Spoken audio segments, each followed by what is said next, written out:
4th பால். ஒரு நல்ல ஷாட்டுங்க இங்க சுவிட்ச் முறையில் பவுண்டரிக்கான வாய்ப்பா.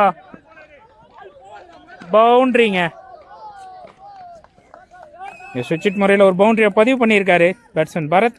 Second ball. நல்ல பால், கேட்சுக்கான வாய்ப்பு இல்லைங்க. 1 2 பார்ப்போம்.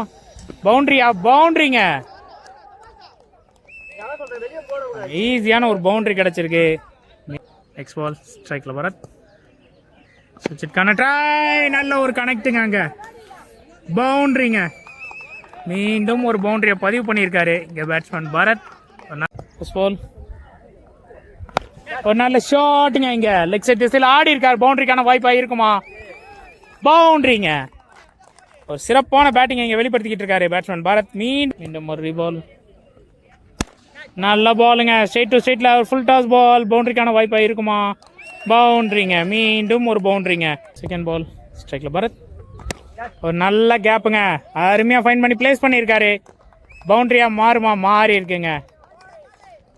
ஒரு நல்ல பிளேங்க இங்க பரத் கிட்ட இருந்து. இன்னிங்ஸோட கடைசி பால் ஸ்ட்ரைக்ல பரத்.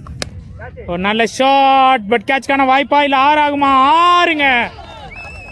ஒரு தரமான பினிஷ் கொடுத்திருக்காரு.